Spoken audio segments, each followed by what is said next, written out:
The roller coaster is not the problem. The problem is our relationship to the roller coaster.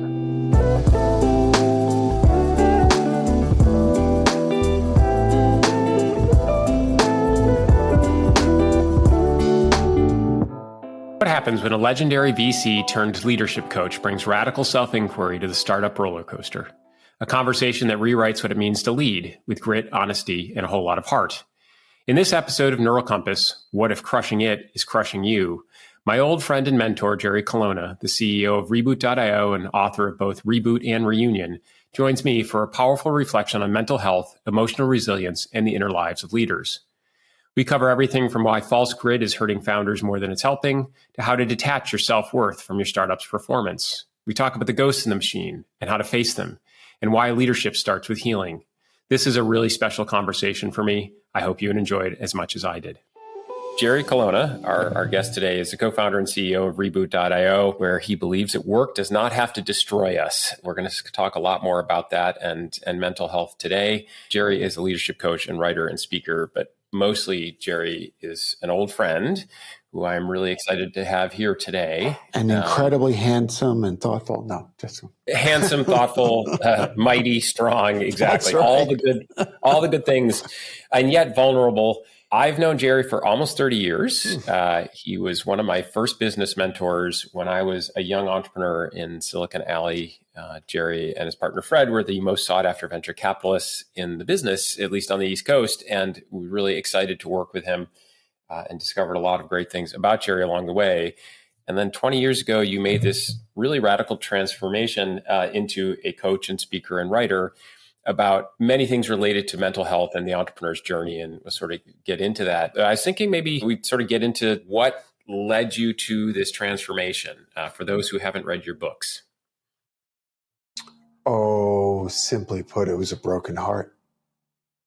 To be more specific about it, I was in my late 30s and I was living the dichotomy of outward success and inner misery. And during those years when I was, quote, one of the most highly sought after VCs on the East Coast, at least, what was happening was that the more success I had externally, the more profound the dichotomy was, the split was. And as you know, I had had a lifelong relationship with depression going back to childhood. I think one of the adaptations that I developed in my early 20s was, I used to dance really fast. I would perform really well. And by the time my late 30s started rolling around, the performative nature in which I was living my life ended up becoming a kind of demon inside of me. Mm-hmm. And it just caused me to, well, if I hadn't walked away from the business, I probably would have killed myself. That's how intense the depression was. Yeah. One of the many things I want to sort of get into with you today is why your work is specifically focused on entrepreneurs. And one of my theses on that is that part of this is that the nature of the job forces a sort of performative act for many people who are building businesses. They got to be killing it. Everything's great. They have to tell that to the world, to their investors, to their customers, et cetera. And it takes something that I think is part of the human condition anyways and amplifies it. At least that's my thesis. I'm curious for you, as you work through that for yourself, how that then manifested in the work that you do with entrepreneurs, and if that observation resonates at all. Well, the first thing I'll respond with, and I'll say it and then put it to the side, is my work has expanded beyond entrepreneurs. And the reason that's relevant to say is that the things I'm about to speak to are actually more universal than I realized. Mm-hmm. And that's one of the consequences of having written Reboot. And it was published in 2019.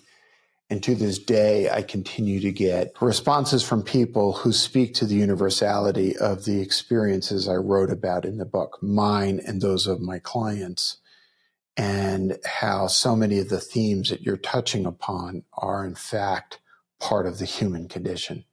So let me put that to the side, though. I think you're right. There is the performative nature of we're crushing it. When I started 11 years ago doing these retreats we call boot camps, the first night of the boot camp, I would get really sort of like a Baptist minister, and I'd walk around the room in this circle, and everybody would be like, "What the hell is happening?" And Jerry would be leaning into them, and I would say, "Nobody's fucking crushing it. You're all bullshitting." And as much as it was kind of the Brooklyn in me coming out and sort of naming things, the reason that that works is that it actually cuts through the performative nature, and it causes people to look around to their left and to their right and realize everybody's faking it. Right. Which is a powerful experience. And not only is everybody faking it, everybody's aware that I feel like imposter syndrome is universal. And again, as one of these things is perhaps is dialed up in entrepreneurs even more than everybody else. Well, again, because of the nature of the job. Yeah, well, because of the nature of the job, but also because of the nature of fundraising. Right. The fundraising process, which is a sales process, essentially, and our friends who are leaders in publicly traded companies have their own version of this. Nobody who is considering buying stock in a company, which is essentially what fundraising is, wants to hear from senior leadership, "I don't really have a fucking clue as to what I'm doing." Right? That's not the message. Not sure why we didn't hit the numbers this quarter. I don't know. Maybe the product will work. I don't know. Right? So probably my fault. So that exacerbates a normal part of this. But what is it really exacerbating, Mark? What it's exacerbating is another phenomena which is equally universal, which is the attachment of the sense of self-esteem to external sources. Mm-hmm. Okay. William James, the father of modern psychology, said, "It is not failure that annihilates us, but it's when we attach our sense of self-esteem and self-worth to an accomplishment of a goal and then fail to achieve the goal that we are annihilated." In Reboot, in chapter 7, I open up the book by talking about what I refer to as life on the roller coaster. And as an entrepreneur, you understand the roller coaster quite well, right? You get a success and you feel like you're king of the world. And then you have a failure and you feel like you're the worst piece of shit. And you're up and down and up and down and up and down. And I make 2 points. The first is, we see the roller coaster. We know that we're living on a roller coaster. And we compound the negative experience of being on the roller coaster by thinking that being on the roller coaster is bad. And so it's yet more ammunition for the imposter that we are, the bullshit artist that we are. Okay, here's the truth. Life is filled with roller coasters. Life is filled with roller coasters. You come home and it turns out that a loved one is diagnosed with an illness. Or it turns out some great success happens and everybody's thrilled. This is life unfolding as it's supposed to unfold. What Buddhism teaches us is that the trick is not to stop the roller coaster. The trick is to stop riding the roller coaster. The trick is to not attach our sense of self-worth to the ups, because we will for sure attach our sense of self-worth to the downs. Mm-hmm.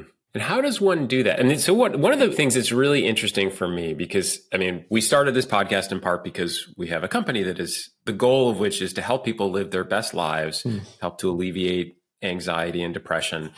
We think we have a mental health crisis in this country and in this world, and it is exacerbated by all sorts of things, from the dopamine machine in our pocket to the information overload that we all have, and a variety of things that have nothing to do with the sort of evolutionary psychology history of our species, et cetera. I think all the time about what are the best ways to heal people with words. People have many approaches to helping us wrestle with the dilemma of humanity. But our mission at Jiminy, which I think is very similar to your mission at Reboot, is essentially to help people live their best possible lives and in effect to heal through words. As I understand it, your most important influences have been some sort of combination of Jungian therapy and Buddhism and the sort of radical self-inquiry that is a function of, I really think of both. And I'm so curious about your journey there and the relationship between that and many of the other ways that people think about healing with words and sort of how you pull different threads from many different learnings and traditions and tie them together. What occurs to me is to reflect back, a kind of position or a kind of question, which is, please find for me the wisdom tradition, either from Western psychology, philosophy, or Eastern philosophy. Please find the wisdom tradition that says one should attach one's sense of self to external sources. I'll wait. I think we do a lot of that in America. I'm not sure it's a wisdom tradition. That's why that's what I'm talking about. It's a wisdom tradition.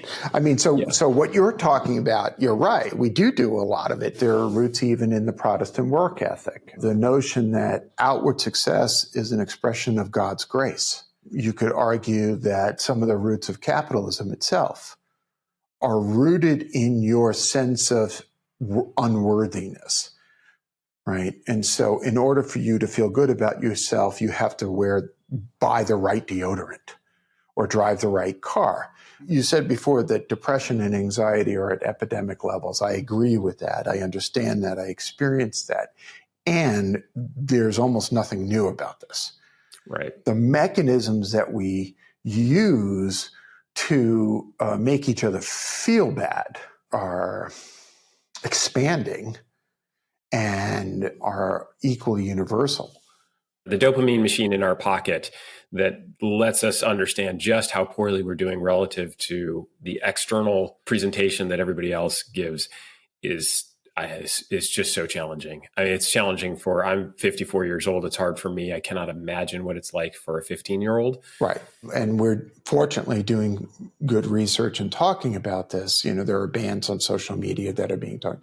But I think what's missing is that we're not promulgating the resilience building mechanisms that our wisdom traditions have taught us. I don't care if it's the desert fathers, the Christian desert fathers, from thousands of years ago to the Greek philosophers to the Buddha himself. There are long-standing traditions of ways in which we are to build the resilience and to withstand this natural tendency. Once again, the roller coaster is not the problem. Yeah. The problem is our relationship to the roller coaster. Yeah. I agree in general, we don't do enough. I will say, as the father of small children, I am pleased to see what's happened with sort of the notion of growth mindset and this notion of grit that we have. You're seeing more and more of in elementary and secondary education, sort of ways to teach children. I think of that as a form of helping them understand that like doing things is hard. You don't get it right the first time. You don't always get it right ever. And you are okay even if you don't. The more important thing is that you tried than whether or not you were the brilliant child, et cetera. And I live in Palo Alto. I don't know whether, growth mindset and grit is something that they're teaching everywhere, but my sense is that is at least one positive trend in education, I hope, that will help to make more resilient children, but we'll see. I just reached for my book, and you're going to have to put up with me reading a little bit of something I've written before. Please do, yes. This is from a section called The Loving Kindness of True Grit. I often speak of resiliency, and no matter how much I try to do otherwise, I still manage to come across as if I'm speaking about grit. So I'll speak about grit. True grit is more than the capacity to grin and bear it.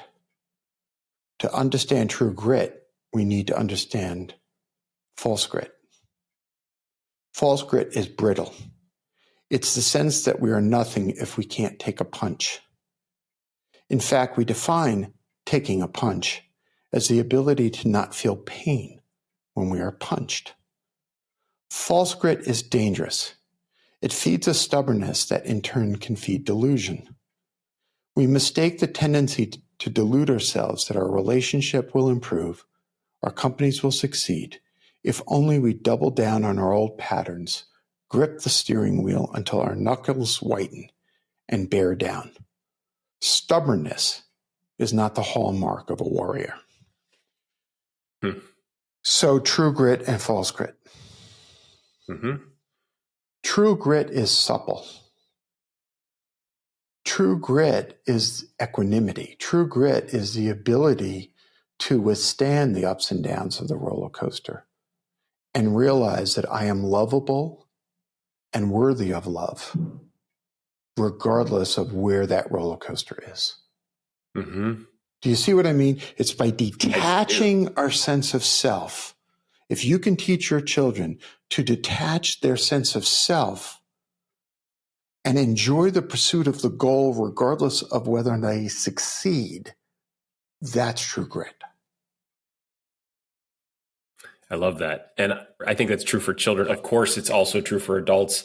And in the context of the work you do with entrepreneurs and how I think about entrepreneurs and company building, et cetera, I think it's very much true inside a company too. And I think of false grit in a corporate context is pretending you're fine all the time. I've always thought it was fascinating, and I know you talk about this a lot. I always thought it was fascinating, the notion of, quote, professional. Right. In effect means not human. It means I don't feel emotions. I am so professional that I would never cry in the workplace. I am so professional that I won't feel emotion. Right. Or that getting punched in the face doesn't hurt. Right. Right. I'm a former boxer. I will tell you, right, my nose has been broken. It hurts. Okay. What you don't want to do is stand in the ring and get punched in the face. What you want to do is slip the damn punch. Right. Which means you need to be supple and resilient and smart and let go of attachments that get in the way. Well, so letting go of the attachments that get in the way. So this is interesting because I think a lot of what we've talked about so far is related to the roller coaster and the attachment that people have to the roller coaster and feeling that they are as good or as bad as where they are on the roller coaster ride. A lot of the work you do is related to understanding your past and self-inquiry. And I'm curious sort of how those two come together. And one of the things that's really interesting. So at Jiminy, our focus, our sort of therapeutic focus, as it were, for folks, at least to start, is CBT. And a lot of the work that happens with CBT, as you know, is sort of teasing out the differences between thoughts and feelings and behaviors and understanding that while they can influence each other, they don't have to. And a thought is just a thought, et cetera. There has historically, I think, been a little bit of tension in the psychoanalytic world, for example, between what I would characterize as psychology of the present.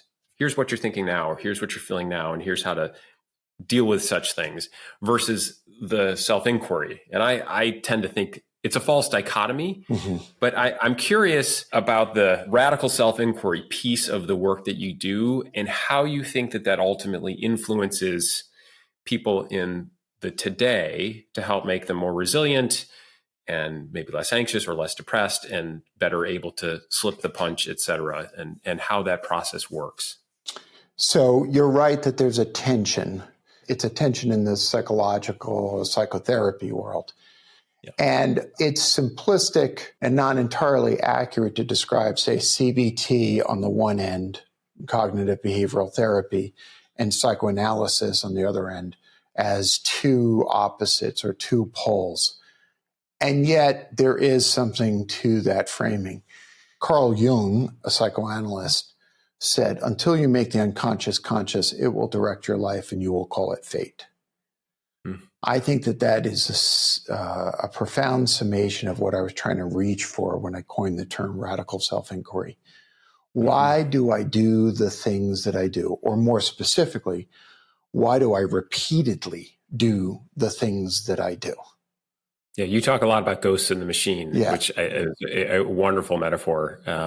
It's a set of programming that we're barely conscious to. And the reason it's important to surface these things is that cognitive awareness alone does not create transformation. Even in a CBT world where cognitive awareness is a critical component, you still have to have repetition and exploration. Mm-hmm. See, behind the tension that you're talking about is a fear, Mark.